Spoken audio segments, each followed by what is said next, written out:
안녕하세요. 열정토토입니다. 오늘도 좋은 결과 같이 만들어 봅시다. 끊임없이 노력한 결과 꼭 이렇게 좋은 결과가 나오는 것 같습니다. 함께 믿고 응원해주신 분들도 감사하며 오늘 분석도 열정적으로 시작하겠습니다.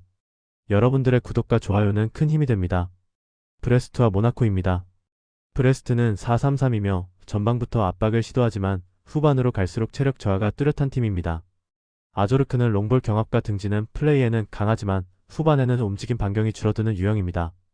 델카스티오는 측면에서 컷인과 왼발 크로스를 노리지만 시간이 지날수록 더블 마킹에 막히는 장면이 늘어납니다.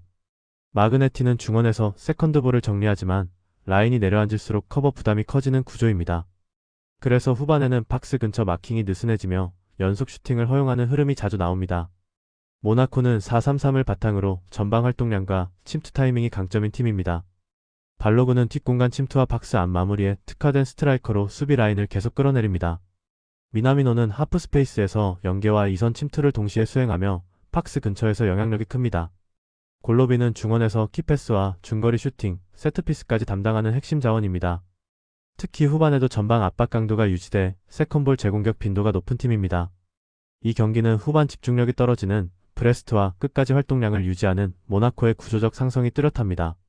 브레스트는 아조르크를 향한 롱볼과 델카스티오의 측면 전개로 초반을 버티겠지만 후반에는 중원 압박이 느려질 가능성이 큽니다.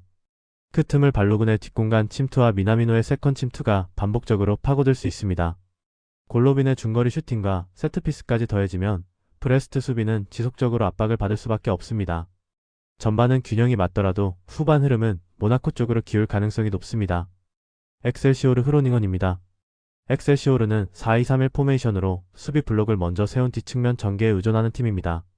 반 뒤인에는 제공권과 문전 위치 선정은 뛰어나지만 스피드는 빠르지 않아 침투 타이밍 의존도가 큽니다. 산체스 페르난데스는 드리블과 컷이는 위협적이나 팀 공격 템포가 느려질수록 고립되는 장면이 잦습니다. 예고이아는 빌드업을 시작하는 자원이지만 압박이 강해지면 안전한 패스 위주로 전개가 끊기는 흐름이 나옵니다. 그래서 전체적으로 중앙 템포가 느려 박스 근처까지 가도 마무리 연결이 답답해지는 구조입니다. 흐로닝어는 같은 4-2-3-1이지만 전방 움직임과 패스 속도로 템포를 끌어올리는 팀입니다. 윌룸소는 측면과 하프 스페이스를 오가며 다시 박스로 침투하는 움직임이 많은 스트라이커입니다. 반 베르에는 빠른 드리블과 직선적인 침투로 전환 속도를 책임지는 핵심 자원입니다. 타하는 이선에서 연계와 공간 침투를 동시에 수행하며 전방 삼각 전개를 완성해줍니다. 중원에서 공을 잡자마자 전진 패스를 선택하는 빈도가 높아 공격 리듬이 끊기지 않습니다. 이 경기는 중원에서의 템포 차이가 경기 흐름을 가를 가능성이 큽니다. 엑셀시오르는 예고이안을 중심으로 안정적인 전개를 시도하겠지만 전개 속도가 느려 반 듀이넨과 산체스의 타이밍이 자주 끊길 수 있습니다. 반면 흐로닝어는 반 베르엔의 스피드와 윌룸손의 연계, 타하의 침투가 맞물리며 빠르게 박스까지 진입하는 구조입니다. 이 흐름이 반복되면 엑셀시오르 수비 라인은 점점 더 깊게 내려앉을 수밖에 없습니다. 전체적인 전환 속도와 전방 파괴력까지 감안하면 흐로닝언 쪽으로 흐름이 기울 가능성이 더 높아 보입니다. 이런 분들 꼭 말 걸어주세요. 영상에 보이는 거와 같이 4가지 중 한 가지라도 해당되면 힘드실 수도 있으니 부담 갖지 마시고 아래 고정 댓글로 말 걸어주시면 됩니다. 웃으면서 재밌게 베팅합시다. 마인츠 메넨들라트바흐입니다. 마인츠는 3-4-3 포메이션을 사용하지만 3백과 윙백 사이 간격 관리가 불안정한 팀입니다. 흘러바흐는 제공권은 나쁘지 않지만 라인 조율이 흔들리며 수비 간격이 쉽게 깨집니다. 시브는 활동량은 좋지만 전진 패스 선택이 단조로워 빌드업에서 자주 끊깁니다. 이재성은 전방 압박과 침투를 동시에 수행하며 팀 내에서 가장 위협적인 템포 자원입니다. 다만 12경기 23실점 수치처럼 수비 조직력과 세컨볼 대응력에 뚜렷한 불안을 안고 있습니다. 글라트바흐는 4-2-3-1 포메이션을 기반으로 더블 볼란치를 활용해 안정적인 밸런스를 유지합니다. 타바코비치는 박스 안에서 제공권과 피지컬을 앞세운 전형적인 타깃형 스트라이커입니다. 하크는 측면에서 안쪽으로 파고들며 슈팅과 연계로 수비 시선을 분산시킵니다. 슈테거는 이선 중앙에서 전환 패스와 세트피스를 동시에 책임지며 공격 리듬을 조율합니다. 특히 코너킥에서 파포스트 침투 패턴을 자주 활용해 세컨 찬스 생산 능력이 좋습니다. 이 경기는 수비 조직이 무너진 마인츠와 세트피스를 무기로 가진 글라트바흐의 상성 대결입니다. 마인츠는 3백과 윙백 사이 공간이 크게 열리며 크로스와 컷백 모두에 취약한 구조입니다. 반면 글라트바흐는 타바코비치 제공권과 하크, 슈테거의 이선 움직임으로 공중전과 세컨볼에서 우위를 만들 가능성이 큽니다. 이재성의 침투로 마인츠가 반격을 시도할 수는 있지만 중원 지원 속도가 느려 공격이 끊길 수 있습니다. 전체적인 수비 안정감과 세트피스 완성도를 고려하면 글라트바흐 쪽으로 흐름이 기울 가능성이 높습니다. 헐시티 미들즈브러입니다. 헐시티는 4-2-3-1 포메이션을 바탕으로 맥버니를 최전방에 두고 게라트와 아킨톨라가 이선에서 지원하는 구조입니다. 맥버니는 제공권과 등지는 움직임이 좋아 크로스 상황에서 가장 위협적인 타깃 자원입니다.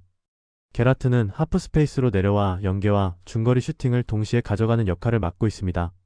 아킨톨라는 측면에서 속도를 살린 직선 침투로 역습 상황에서 위력을 발휘합니다.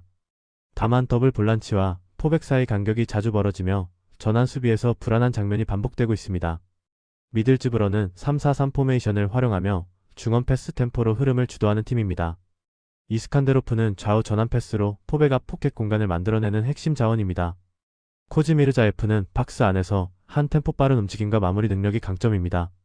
슈크로프는 측면과 중앙을 오가며 뒷공간 침투로 수비 라인을 지속적으로 흔듭니다. 윙백까지 폭을 넓게 쓰면서 헐시티 중원 수비의 대응을 어렵게 만드는 구조입니다. 이 경기는 헐시티의 크로스 중심 공격과 미들즈브러의 중원 전개 완성도가 맞붙는 그림입니다. 헐시티는 맥버니 제공권과 게라트의 이선 침투로 홈에서 특정 기회를 만들 수 있습니다. 하지만 포백 앞 공간이 자주 비는 구조라 이스칸데로프의 전개가 살아날 경우 수비 부담이 급격히 커질 수 있습니다. 미들즈브러는 코지미르자예프와 슈크로프의 침투로 후반으로 갈수록 찬스를 누적시킬 가능성이 큽니다. 중원 장악력과 전환 완성도에서는 미들즈브러가 근소한 우위를 가져갈 흐름으로 보입니다. 오비에도 마요르카입니다. 오비에도는 3-4-3 포메이션을 사용하지만 라인 간격이 쉽게 벌어지며 수비 조직이 안정되지 못한 흐름을 보이고 있습니다. 일리치는 후방에서 빌드업을 시도하지만 앞선과의 간격이 벌어질수록 전진 패스 선택지가 줄어들며 위험한 볼 소유가 잦아집니다. 차이라는 측면과 이선을 오가며 공격에 가담하지만 전환이 느려질 경우 자신이 비운 측면 수비가 그대로 노출됩니다. 덴동커는 수비 라인 앞을 커버하려 하지만 압박 타이밍이 반 박자씩 늦어 박스 주변 공간이 쉽게 열립니다. 이런 구조적인 문제로 인해 오비에도는 경기마다 실점 위험을 안고 시작하는 팀 흐름이 이어지고 있습니다. 마요르카는 4-2-3-1 포메이션을 바탕으로 더블 볼란치 이선의 침투와 연계를 중심으로 공격을 풀어가는 팀입니다. 마테오 조셉은 하프 스페이스 침투 타이밍이 뛰어나 라인 간격이 벌어진 수비를 상대로 위력을 발휘합니다. 아사노는 측면에서 빠른 스피드로 뒷공간을 파고들며 전환 상황에서 박스 접근 속도를 끌어올립니다. 파블로 토레는 이선 중앙에서 패스와 드리블로 공격 방향을 조율하며 직접 슈팅까지 노릴 수 있는 자원입니다. 마요르카는 후방에서 안정적으로 볼을 돌리다 순간적으로 템포를 끌어올리는 전개 완성도가 돋보입니다. 이 경기는 수비 조직이 불안한 오비에도와 하프 스페이스 공략의 강점을 지닌 마요르카의 상성이 뚜렷한 매치업입니다. 오비에도는 덴동커가 버티고 있어도 일리치와 차이라가 전진하는 순간 수비 간격이 동시에 붕괴되는 약점을 안고 있습니다. 이 틈을 마테오 조셉이 침투로 파고들고 파블로 토레가 전진 패스로 계속 찬스를 만들어줄 가능성이 큽니다. 오비에도가 라인을 올려도 뒷공간이 내리면 박스 앞이 동시에 위험해지는 구조라 수비 부담이 매우 큽니다. 전체적인 전술 완성도와 공간 활용에서는 마요르카 쪽이 확실한 우위를 가져갈 가능성이 높은 흐름입니다. 릴 마르세유입니다. 릴은 4-2-3-1 포메이션을 바탕으로 지루를 최전방에 세워 포스트 플레이와 제공권을 공격의 기준점으로 활용하는 팀입니다. 지루가 등지고 버텨주는 동안 하랄손이 하프 스페이스로 파고들며 전진 패스와 이선 침투를 동시에 만들어냅니다. 펠릭스 코레이아는 측면에서 속도와 드리블로 1대1을 열어가며 안쪽으로 파고들어 슈팅과 컷백을 동시에 노립니다. 더블 볼란치는 공을 탈취한 직후 하랄손 쪽으로 빠르게 연결하며 공격 템포를 단숨에 끌어올립니다. 그래서 릴은 타깃 스트라이커와 이선 침투 자원이 유기적으로 맞물린 안정적인 공격 구조를 유지하고 있습니다. 마르세유도 4-2-3-1 포메이션을 사용하며 오바메양이 뒷공간 침투와 마무리를 맡아 최전방에서 위협적인 움직임을 가져갑니다. 그린우드는 측면과 중앙을 오가며 안쪽으로 파고드는 드리블과 양발 슈팅으로 변수를 만들어냅니다. 호이비에르는 더블 피벗에서 수비 보호와 1차 전진 패스를 책임지며 중원의 밸런스를 잡아줍니다. 다만 수비 라인과 중원, 이선 사이 간격이 쉽게 벌어지면서 빌드업이 끊기는 장면이 반복되고 있습니다. 이로 인해 공격 전개가 측면으로만 흐르고 중앙에서의 전진 패스 루트가 자주 차단되는 문제가 이어지고 있습니다.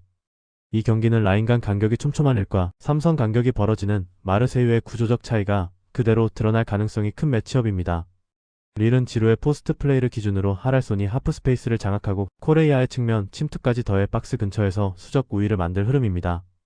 반면 마르세유는 빌드업 단계에서 간격이 벌어지며 더블 피벗이 압박에 고립되는 장면이 반복되고 있습니다. 오바메양과 그린우드의 개인 능력으로 한두 번 반격은 가능하겠지만 전개 안정감에서는 릴이 더 앞서 있습니다. 중원 지배력과 하프 스페이스 활용도까지 종합하면 경기 주도권은 릴 쪽으로 기울 가능성이 높습니다. 구독자 및 시청자분들 오늘 하루도 의미 있는 배팅해봅시다. 구독과 좋아요, 알림 설정 부탁드리며 조합이 힘드신 분들은 아래 고정 댓글로 말 걸어주시면 무료로 최종 조합 공유해드립니다. 모두 감사합니다.